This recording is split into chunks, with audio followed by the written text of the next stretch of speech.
Halo Sobat Football Lovers, kembali lagi di channel Bal News 2. Nah, kali ini di channel ini kami membahas berita seputar olahraga sepak bola. Dari mulai berita timnas Indonesia, informasi Liga Indonesia, informasi Liga seputar internasional. Bagi kalian yang belum subscribe channel ini, bisa langsung di subscribe dan nyalakan loncengnya agar kalian tidak ketinggalan video terbaru dari kami. Baiklah, langsung saja kita masuk ke video pembahasannya. Bentuk toleransi Sintayong di bulan Ramadan, duet baru Justin Hubner di Liga Jepang, titik terang sumpah WNI Ragnar Oratmangun dan Tom Haye. Simak informasi selengkapnya hanya di Garuda Space Update.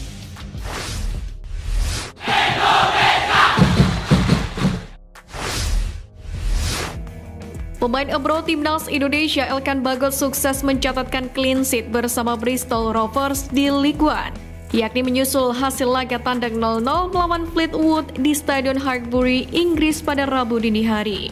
Clean sheet itu merupakan catatan nirmobel ketika Elkan Bagot bersama Bristol Rovers setelah gabung dari Ipswich Town pada bursa transfer Januari 2024. Diduetkan dengan bek tengah muda Inggris Connor Taylor dan pelatih Bristol Matt Taylor, pada laga itu Elkan Bagot juga mencatatkan penampilan penuh kelimanya bersama dengan klub barunya itu di paruh kedua musim ini. Berdasarkan catatan SofaScore, bek jangkung 21 tahun itu tampil solid dengan 5 clearance, 1 block shot, 2 intercept, melakukan 84 sentuhan, melakukan 71 kali umpan dengan akurasi 76%, 4 umpan lambung sukses dari 10 percobaan, dan memenangkan 8 duel udara dari 11 kesempatan. Hasil imbang ini sendiri membawa Bristol berada pada posisi ke-11 klasemen sementara League One 2023-2024 dengan 50 poin dari 37 laga. Pelatih timnas Indonesia Sintayong makin kental dengan budaya Indonesia setelah 3 tahun menangani skuad Garuda. Terbaru ia pun turut mendukung para pemain untuk menjalani ibadah puasa saat Ramadan. Dikutip dari unggahan Instagram pribadinya, Sintayong mengenakan pakaian bernuansa Ramadan sambil mengucapkan selamat menunaikan ibadah puasa. Selain itu, STY juga menuliskan pesan agar berbuat baik dan mendekatkan diri kepada keluarga tercinta. Unggahan pelatih Korea Selatan tersebut pun didukung salah satu merek fashion yang selama ini mensponsori penampilan Sintayong di luar lapangan. Sontak saja berbagai dukungan menghampiri Sintayong lewat kolom komentar. Mengingat STY baru-baru ini menjalani tur ke luar negeri, yakni untuk memantau perkembangan beberapa pemain naturalisasi Indonesia yang berkarir di Belanda dan Belgia. Selain memantau perkembangan pemain, tujuan STY ke Eropa diyakini untuk melobi klub agar melepas sejumlah pemain Indonesia yang dibutuhkan tenaganya di berbagai event. Setelah Nathan Joeon, giliran PSSI akan memandu pengambilan sumpah untuk 2 pemain keturunan lainnya, Ragnar Oratmangun dan Tom Haye. Kemungkinan besar kedua pemain dengan posisi striker dan gelandang ini diambil sumpah pewarganegaraan pada Rabu 13 Maret. Segera setelah diambil sumpah selesai, PSSI akan mendaftarkan nama kedua pemain keturunan asal Belanda itu ke FIFA. Erik menjelaskan permohonan naturalisasi terhadap Ragnar dan Tom Haye memang sudah disetujui oleh pihak DPR, namun prosesnya masih terus berlanjut. Saat ini pihaknya masih menunggu surat dari DPR kepada Presiden Joko Widodo untuk selanjutnya mendapatkan persetujuan dari Presiden, sehingga pemain bisa mengangkat sumpah dan mendapatkan KTP dan paspor. Sumpah WNI Ragnar Oratmangun dan Tom Haye sendiri bisa dikebut tengah malam seperti yang sudah dilakukan oleh Nathan Joeon. 2 pemain keturunan disebut-sebut bakal menjadi pemain naturalisasi timnas Indonesia selanjutnya. Kedua pemain yang dimaksud adalah Jens Reven dan Kelvin Verdong. Hal tersebut merupakan bentuk kerja keras Sintayong, yakni usai memantau pemain di Eropa. Spekulasi tersebut berawal dari postingan Instagram Sintayong beberapa waktu yang lalu, di mana Kosin yang tengah memantau para pemain abroad timnas Indonesia kedapatan bertemu dengan kedua pemain tersebut. Sintayong memposting foto bersama Kelvin Verdong usai pertandingan NEC Nijmegen versus SC Heerenveen, yakni di lanjutan Liga Belanda 2023-2024. Sintayong sendiri awalnya menyaksikan laga tersebut untuk memantau 2 pemain timnas Indonesia, yakni Nathan Joeon dan Tom Haye, yang memang memperkuat SC Heerenveen. Pada kesempatan lain, pelatih asal Korea Selatan ini pun juga terlihat berfoto dengan pemain Dordrecht U21 Jens Reven. Pada unggahan foto ini juga terlihat salah satu striker keturunan timnas Indonesia, Rafael Struijk.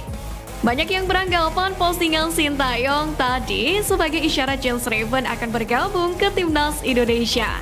Jens Raven sendiri memang merupakan salah satu striker yang cukup produktif di Liga Belanda dengan torehan 6 gol dari 13 pertandingan bersama dengan Dordrecht U21. Pemain serba bisa timnas Indonesia Justin Hubner resmi bergabung dengan klub kasta tertinggi Liga Jepang Cerezo Osaka dari klub Liga Inggris Wolves. Justin Hubner akan menjalani masa peminjamannya bersama Cerezo Osaka hingga akhir 2024. Bos Cerezo Osaka Hiroaki Morishima mengungkapkan rasa senangnya bisa mendaratkan pemain yang mana Fasih berperan sebagai bek tengah, gelandang jangkar serta bek sayap itu ke klubnya. Menurutnya, sebuah keputusan bagus bagi Hubner untuk melanjutkan jenjang karirnya bersama Cerezo Osaka. Terlebih pemain 20 tahun ini memiliki kekuatan dan kemampuan fisik yang tinggi. Morishima optimis kualitas Justin Hubner mampu bersaing hingga menjadi duet maut bersama Seiya Maikuma yang mulai mendapatkan tempat utama di timnas Jepang. Ketua Umum PSSI Erick Thohir turut merespon keputusan Justin Hubner yang bergabung bersama klub Jepang Cerezo Osaka. Pasalnya kabar tersebut cukup mengejutkan karena belum lama ini Hubner dipromosikan ke tim utama Wolverhampton Wanderers dari U21. Kendati demikian, Erick Thohir sendiri lebih memilih mendoakan agar Hubner bisa lebih sukses bersama klub barunya lagi. Sementara itu, Hubner sendiri tak bisa mengutarakan kebahagiaannya usai mentas di kasta tertinggi Liga Jepang. Melalui unggahan Instagram pribadinya, Hubner tak sabar bermain di hadapan fans klub 4 kali juara Liga 1 Jepang ini. Diketahui Justin Hubner mengikuti sejumlah mantan pemain timnas Indonesia yang pernah berkarir di Jepang seperti almarhum Ricky Yakobi, Stefano Lillipali, Irfan Bahdim, dan juga Pratama Arhan. Harapannya, skill Justin Hubner pun terus berkembang bersama Cerezo Osaka. Setelah masa peminjamannya berakhir, harapannya Justin Hubner pun kembali berkarir di Eropa. Dengan begitu, tenaga Hubner bakal terus diandalkan oleh timnas Indonesia. Persib Bandung ragu melepas gelandang naturalisasi Mark Klok untuk bergabung ke timnas Indonesia jelang menghadapi Vietnam pada laga lanjutan kualifikasi Piala Dunia 2026. Dokter tim Persib Bandung Dr. Muhammad Rafi Gani menjelaskan bahwa Klok bukan mengalami cedera. Namun gelandang yang identik dengan nomor punggung 23 ini merasakan keluhan di bagian tendon Achilles.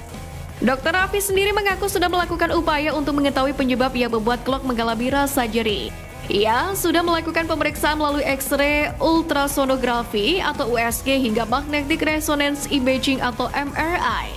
Di sisi lain, pelatih Bojan Hodak pun memastikan tidak akan menahan kepergian pemainnya untuk membela tim nasional. Namun, satu dari dua pemain yang terpanggil membela Indonesia mengalami kendala. Karena itulah pelatih asal Kroasia itu harus melihat lebih dulu kendala yang dialami oleh Mark Klok. Demi mengalahkan timnas Indonesia pada laga lanjutan kualifikasi Piala Dunia 2026, Philippe Troussier dikabarkan akan mencontek strategi Park Hang-seo di timnas Vietnam. Mengutip dari Sohado VN, Philippe Troussier coba mengandalkan gelandang andalan Park Hang-seo di timnas Vietnam U23 Nguyen Duc Chen. Pesepak bola 25 tahun ini berandil besar saat timnas Vietnam U23 juara SEA Games 2019, yang mana di partai puncak menang 3-0 atas timnas Indonesia U23. Di timnas Vietnam, senior Nguyen Duc Chen memang baru mengemas 2 caps. Namun tiap kali pemain Viettel FC ini bermain, timnas Vietnam selalu mendapatkan hasil positif yakni menahan Jepang 1-1 di kandang lawan dan menumbangkan Afghanistan 2-0. Sejauh ini, atau dalam 12 laga memimpin timnas Vietnam, Philippe Troussier belum pernah mengandalkan Nguyen Duc Chen yang biasa mentas sebagai gelandang bertahan. Mengutip dari Soha, Philippe Troussier ternyata sudah lama memantau pemain yang satu ini. Dalam pandangan Philippe Troussier, gaya permainan Nguyen Duc Chen mirip gelandang-gelandang asal Eropa. Sekian News Flash kali ini Sobat Garuda, mari terus dukung perjuangan timnas Indonesia.